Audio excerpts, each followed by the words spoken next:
Hello friends, welcome to Nitheeshwar. எல்லாருக்கும் good morning. இன்றைக்கி காலையிலே சூப்பராக நம்ம பிரியப்பட்ட கோலம் எப்படி இருக்கு பாருங்கள். பொம்பளை குழந்தைங்களுக்கு எனக்கு பொறுத்த வரைக்கும் அவங்களுக்கு எல்லாமே கற்றுக் கொடுத்துடணும். 10 வயசுக்கு மேலே ஆச்சுன்னா எல்லாமே வாசல் தெளித்து கோலம் போகிறதெல்லாம் கற்றுக் கொடுத்துடணும். அப்போ தான் அவங்களுக்கு தன்னுடைய திறமைகளை வெளிப்படுத்த முடியும்.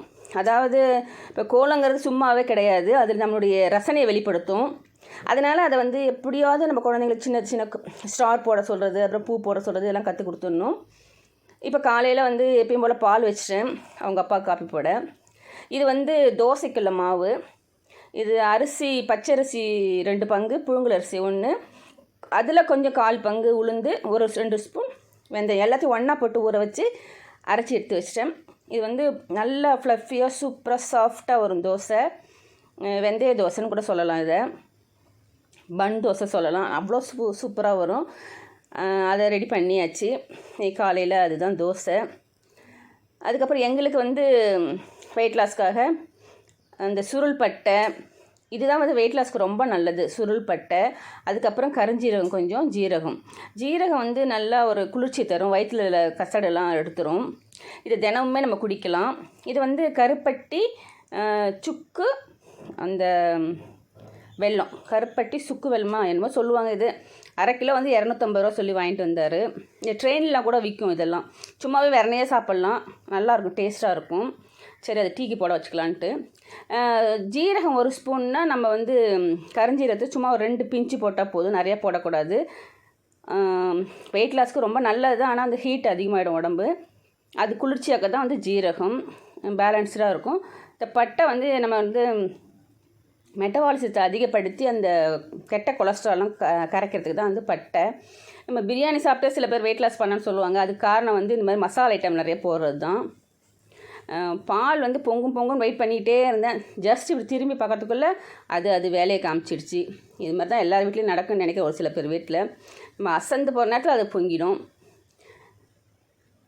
ஆனால் பொங்க விடலை, நான் டக்குன்னு பார்த்துட்டு அதை ஆஃப் பண்ணிட்டேன்.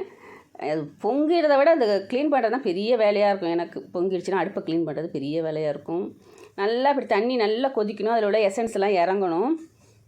நிச்சயஸ்ரீயை பொறுத்த வரைக்கும் நிறையா வெயிட் லாஸ் பண்ணுறதுக்கு நானும் யூஸ் பண்ணிட்டு தான் வரேன். ஸ்ட்ரிக்டாக வாக்கிங் போக முடியல என்னால். இதை மூடி வச்சுட்டு அதுக்கப்புறம் வடிகட்டி குடிக்கணும். நானும் எவ்வளோ ட்ரை பண்ணுறேன், அவள் நடக்கவே மாட்டேங்கிறா. ரொம்ப கஷ்டமாக இருக்குது மனசு. இப்போ அது நினச்சி தான் வேதனையாக இருக்குது எனக்கு. பூ நம்ம வீட்டில் பூத்துருந்தது. இப்போல்லாம் பூவாகவே பறிச்சிடுறது. நைட்டில் சாயங்காலம் அரும்பு பறிக்கிறது இல்லை, எங்கெங்கே இருக்குதுன்னு எட்டி பறிக்க முடியல. பூனா பளிச்சுன்னு தெரியும், பறிச்சிடலாம் அப்படின்னு சொல்லிட்டு காலையிலேயே பறிக்கிறது. இப்போ பிரியாவுக்கும் பூ கற்றுக் கொடுத்துட்டேன். பார்த்திங்கன்னா அழகாக கட்ட ஆரம்பிச்சிட்டா. ஃபஸ்ட்லாம் உதிர்ந்துடும், இப்போ நல்லா உதிராமல் அழகாக கட்ட ஆரம்பிச்சிட்டா.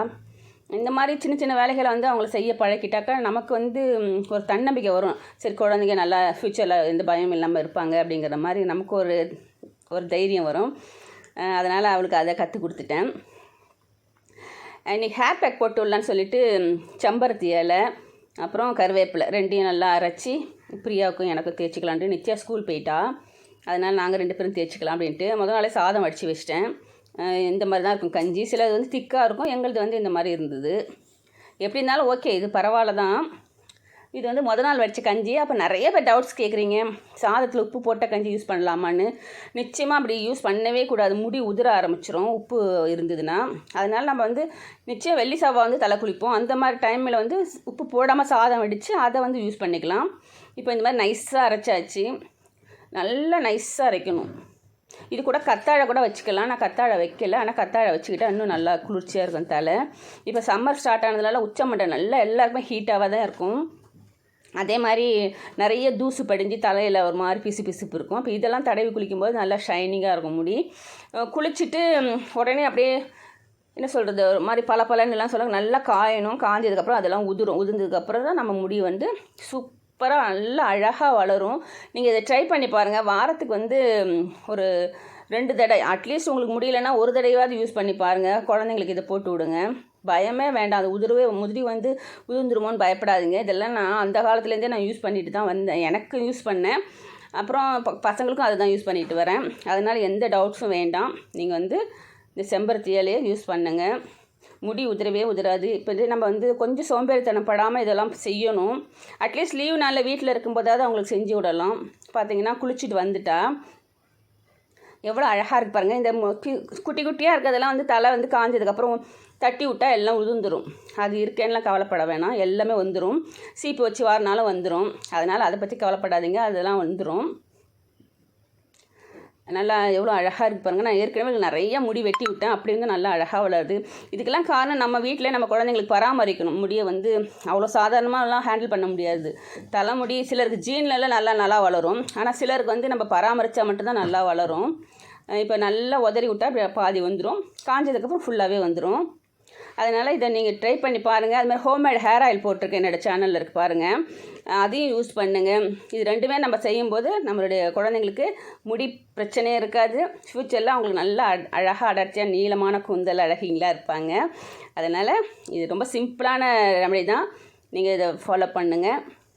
நம்ம குழந்தைங்க முகத்தில் இருக்கிற சிரிப்பு தான் வந்து நமக்கு சந்தோஷத்தை கொடுக்கும்.